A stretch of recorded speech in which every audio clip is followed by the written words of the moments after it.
Hey, it's Reynold. I'm not sure how long it has been since I last used this thing. A week, maybe? We haven't gotten another broadcast in a couple of days, but the last few were nearly identical.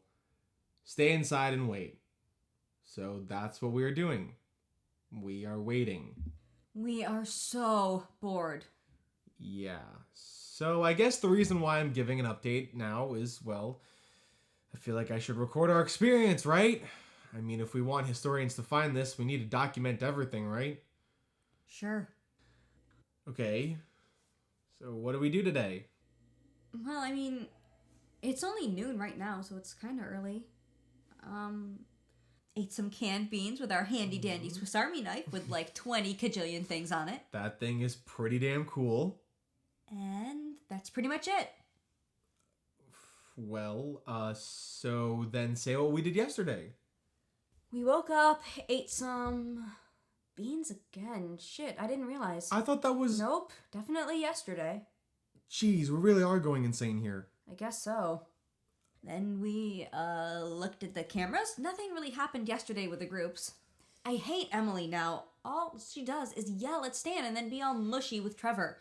Even when Trevor is supposed to be on watch. She'll just be like, "Oh, just a couple more minutes with me, please." And of course, his dumb donkey brain stays with her. It almost got them killed. Oh, shit! Yeah, I forgot! They were looters! Oh, shit! I forgot about that. Yeah, people we thought were looters came in the other day. And they went into Penny's. It was almost like watching a movie. Chloe and Greg were trying to sneak around them. Both the looters had guns, and one saw Greg and fired. He missed, though, and Greg rushed him and got his gun and shot him like 5 times. There was one more looter that actually shot Greg in the arm, but then fucking Chloe came in with a crowbar and beat the guy's head in. It was insane. Yeah, and he must have heard the shots or something, because then Trevor was finally like, "I need to go, baby," and then got on watch. It seemed like the group in Burlington heard it, but didn't want to get involved. That's what happened on the cameras. What did we do after that?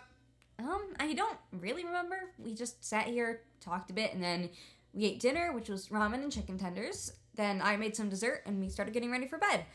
I brushed my teeth. You did, like, stretches or whatever. I took a shower. You jerked off. Whoa! I'm sorry, I can't take it anymore. You are so loud. And hey, maybe you're learning how to use a different hand after the buck attack. Oh my God. God damn, could you be, like, slightly more sneaky about it? Oh, I'm sorry. Jeez, why did you have to say that while we were recording? I didn't know how else to bring it up. It's not something you can just really say to someone. Yeah, you aren't really stealthy either, Chrissa. You aren't silent either. What are you talking about? You don't think I hear the sleeping bag at night? Rustling and moving around like a goddamn bag of popcorn? Also, that bag you bring in every morning, that sure as hell isn't your bathroom bag. Because it's supposed to be for your brush, for your face. But does a brush vibrate, huh? You think I have a vibrator here? You'd probably love that. What the fuck? That's probably the first time you've ever heard anything like that. Oh, fuck you. What? Oh, come on. We all know what cheerleaders are like. It makes sense the way you act. No wonder why you're so eager to go outside and talk to people. Who I choose to have sex with is none of your fucking business. Sorry I want to get out and talk to someone besides you, but that doesn't change just because you want to fuck me. What? No! Do you use that recorder for anything else? Huh? It'd be real easy to... No! Never. I would never do anything like that. What the fuck, Chris? Why? Why would you say shit like that? I don't think of you that way. You know I'd never do that. No, I know, I'm sorry. I'm so sick of people just assuming shit about me or my body or whatever the fuck else. I'm sorry. Honestly, even a virgin knows the difference between a vibrator and a clarisonic. A what? Wait, did you really not realize what's in my bag? Here.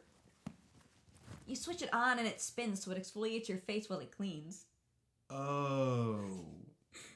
Skincare is important to me. Just like jacking off is important to you. Fuck you. Hey, it's natural. Everyone does it. Most people just don't do it so loudly. Stop! I'm sorry. Just stop. Really, though, you haven't done it once since we've been locked up here? Of course I have. Just not with my clarisonic. Shit's expensive. Okay, fair enough. So, anyway, that's pretty much what happened yesterday. And that most likely will be every other day from this point on until we get out of here. Yep, I guess so. God, do we really not have any sort of fun shit in here? We have a whole shelving unit full of random crap, but no board games? Why would we have board games? Listen, sometimes a bitch just wants to play Candyland. Well, we don't have that, but we do have iodized salt. Fancy. Wait a minute, actually, I think I might have a deck of cards in my backpack. Let me see. Yes! Wanna play? Sure. What game? How about Go Fish? Okay, you deal. That's not how dealing works. You have to draw cards. Yeah, well, I only have one functioning arm, so unless you want the cards to go everywhere, you deal. Fine. How many cards each? 7, I think. 1, 2, 2, 3. Why'd you have cards in your bag anyway? Instead of having a real final, my professor decided he wanted us to try and implement real-world physics. It was basically just a group project to see who could make the coolest house of cards. Did you win? God, no, I couldn't even get the bottom level to stay up. All right, you start. Okay. Got any 4s? Yep. Okay. Got any 7s? Go Fish. It's been so long since I played an actual card game. Yeah, me too. We played a lot of them growing up, but I doubt I've played one since I moved. We never really played them in my house. Got any 6s? Go Fish. My mom taught me how to play poker when I was younger, and we played that or rummy. Got any 5s? Here. My parents played lots of poker with their friends. My siblings and I would play board games, but never really any card games. Any 4s? Go Fish. Did you never play with them? No, if they played it was during a dinner party or something like that. We didn't ever do a ton of family night stuff like that anyway. Got any 3s? 2, actually. God, I can't even imagine what did family night in the Montgomery house even look like. Oh God, well I think the last one we had was when I was maybe 8. And I'm sure all we did was watch a movie and eat pizza or something. Got any 8s? Go Fish. I'm surprised it wasn't catered. How do you know it wasn't? Do you know how many gourmet pizza chefs are in Dayton? No? Me neither. There's probably at least one though, right? Is that a thing? Gourmet pizza? Also, any 4s? Go Fish. And yeah, of course it's a thing. There's gourmet everything. What makes something gourmet? The price. Got any queens? Go Fish. What's the most expensive thing you've ever eaten? Caterpillar fungus. Ooh. On a vacation trip as a dare. Oh, I hated that trip. My family went to South America when I was little, and it was so bad. My dad had to carry me because there were spiders everywhere, and I was so scared. God, I hate them. I think my dad carried me for almost like the entire trip. The weirdest thing was, though, is that he never complained. I mean, if you were carrying a child for hours on end, I'm sure you'd want to break at some point, right? He never did. There were no questions asked. It was almost like he was happy to do it. To take the weight. To be there for me. Huh. Sounds like he was sheltering you. Didn't want anything to happen to Daddy's little girl. Make sure she got everything she wanted. Well, I think there's a difference between giving your child everything and giving them everything they ever wanted. A good life versus a material one. One that's filled with toys and vacations, credit cards, cars, boats, boys, and one that's filled with love. Do you think your parents ever loved you? Sure hope so. Think. Really think. Did they? Yes. The entire time you were with them. Yes. That's nice. I think when I was little, my dad loved me and wanted to give me everything. But business and politics ruin people with good hearts. Soon everything was about meetings and press and parties, having to deal with shitty people and seeing my parents smiling and laughing along with them. I was 12 when a man at my dad's dinner party asked me if the curtains matched the drapes. I told him to leave me alone, and my dad told me to apologize. Like I was the bad guy. Turns out the man was the head of a company my dad was trying to form a merger with, and it looked bad to have a daughter who ran her mouth and spoke out of turn. Couldn't ruin that perfectly crafted public image, especially when it's been passed down for generations. What the fuck? Yeah, that's when I really started to realize my parents might not be good people. It got worse the older I got. I wasn't a person anymore. I was just a prop. I was expected to agree with everything they did and said, and that was before my dad got into politics. Once he decided to run, everything changed. That's where all of the cars and clothes and stuff came in. Giving gifts to me made him look like a loving father to the press, and it kept me looking on brand. He wanted the perfect all-American daughter. I was 16 at the time with strong opinions of my own and totally went against everything he stood for.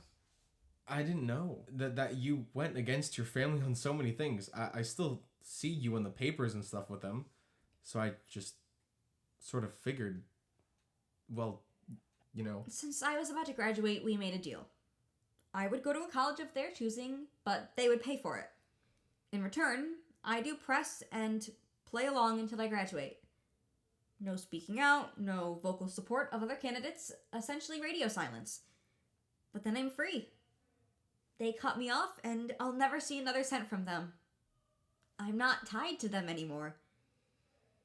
I don't want to be in that spotlight anymore. I'd much rather be in the sun. Does that make sense? I get that. I grew up on a farm. With how much they worked, I never would have seen my parents, but I made time to see them. A good relationship doesn't just happen. You need to put in the work. I would come home from school after practice, eat the dinner I had in the fridge while I did my homework, then study for school. Then I would go out and help them as long as they needed. That was our family time, picking potatoes out of the ground. Then I would stay up late studying field manuals, only get 4 hours of sleep, and do it all over again. Well, sorry, you're just a better person than me. No, Chris, that's not what I'm saying. The point was that you could do your own thing and still have a good relationship with your family. It won't be easy, but you can do it. You don't understand. That's not an option for me. There is no do your own thing. It's be a Montgomery or be nothing. I don't want to talk to them, and they don't want to talk to me. After this shit show ends, I'm sure they're gonna want to hear from you. What about you? How was your family? You said you grew up on a farm? I did not expect that. Well, I did. I hated every second of it. It was repetitive and boring, but like I said, I saw my parents a lot. Are you going to see them when this is over? Yeah, probably not. I might call my mom, but she isn't in the country anymore, and my dad passed away a while ago. Oh, I'm sorry. No, it's fine. It was a long time ago, so I can talk about it now, but I actually don't have many people to really go back to. So where's your mom originally from, if you don't mind me asking? Argentina. She never really talked about her home that much when I was younger, but I'm assuming that she didn't live in the nice tourist parts. I never really asked when I was older because we were all just doing a lot of work. It seemed like there was just no time, but she went back there after my dad died because we had to sell the farm. Just couldn't make it work? I guess you could say that. It was just a lot of work with only 2 people, especially when one of them was gone most of the day in school and the other didn't really know how to farm. We were just barely able to hold on to it until I graduated high school. Then we all went our separate ways. Wow. Why didn't you go with your mom then? Wouldn't it make more sense to just go with her rather than being by yourself? Well, first off, me and my mother had different ideas of my future. She didn't like that. Second, she wasn't happy about some of the choices I had made, so for her, I guess it was just easier to let me do my own thing and hope for the best. She didn't disown me or anything. It was just that... Did it have to do with a third person? What? Well, when you said before that all of you went your separate ways, you used the word all, which implies that there was someone else there. Shit. Alright. Yeah. Yeah, there was another person. It was my girlfriend at the time. Ooh, Rennie, isn't that a little fast? Living with your high school sweetheart. Aw, that's adorable. Shut the fuck up. I mean, yes, she was my girlfriend, but it was more complicated than that. We did date through most of high school, but then she cheated on me. Oh, shit. But she needed a place to stay because her parents were not the best people. And me and my mom needed the money for the farm, so we let her into the house and she paid rent. You lived with your cheating ex-girlfriend? For how long? A year. And that's not even the craziest part. She got pregnant. Oh my god, Ren! You got her... No. Well, I mean, maybe? I don't think the timing would have worked out if it was my kid. But that didn't matter to my mom. She still thought it was mine anyway. That's the other reason for me not going with my mom. But you know what the weirdest thing was? That year, my senior year of high school, me and her had the best relationship we ever had. I mean, we watched movies, laughed at dumb sitcoms. One time, we made s'mores in the toaster oven and we left them in there for too long and the toaster oven caught fire. I remember yelling, like, get the hose, and I started moving outside, but before I could get there, she came in with the hose and sprayed me down. There was water everywhere, and I got yelled at, of course, but it was funny. That sounds nice. Sometimes, because she was super into astrology and the stars, we would go down to this little river by my house, and she would show me all these constellations and tell me the myths behind them. That's pretty cool. We'd go down during the day if it was warm enough, and... Fuck. I was gonna say swim, but sometimes we would... It was complicated, alright? Jeez. Yes, I understand. I'm sorry. What happened after you guys sold the farm? Don't know. Don't care. And the baby? Don't know. Don't care. Fair enough. Hey, whose turn is it? At this point, I have no clue. I don't want to play this anymore. I'm starving. Want ramen or soup? Soup, I guess. I'm sick of not being able to actually cook anything. Like, it's nice to have someone make me food, but I'd rather be up and actually doing something. Your arm will get better eventually. Yeah, I know. It still sucks. Hey, toss me the recorder. Why? Sit down on one of the kitchen chairs. What are you doing? Hello, everyone, and good afternoon. Welcome back to the Pegasus Mall Dinner Show. What the fuck As are you always, doing? I'm your host, Chris Montgomery. Today, I'll be showing you all at home how to make a delicious vegetable beef soup from scratch. It's from a can. It's from scratch. I can see that... First, you'll need to get out your dishes. To make this recipe, you'll need a pot. Okay, now pull the lid off the fresh veggies you definitely just prepped and pour them into the pot. You know, this doesn't really even require two hands. Shut the fuck up and sit down. I gave you your instructions. Pour a cup of water into the pot and let it sit until it's warm. Make sure while you wait to get out your wooden spoon, you wouldn't want to forget to stir the soup and burn all the stuff at the bottom. Oh my god, it was one time. It was like 3 times. Whatever, it happens. Do we have any clean bowls? Yeah, we just need spoons. Okay, I'll wash them up. Hey, Ren, come here. I think there's something wrong with the sink. Check it out. Oh, God. Oh, jeez. Loser. Oh, what the hell? That's what you get. For what? I don't know. Soup's ready. I'm going to get you back for that. You won't know when, but just know it's coming. Oh, I'm sure you will. Poor thing got water on his shirt. Oh, shut up.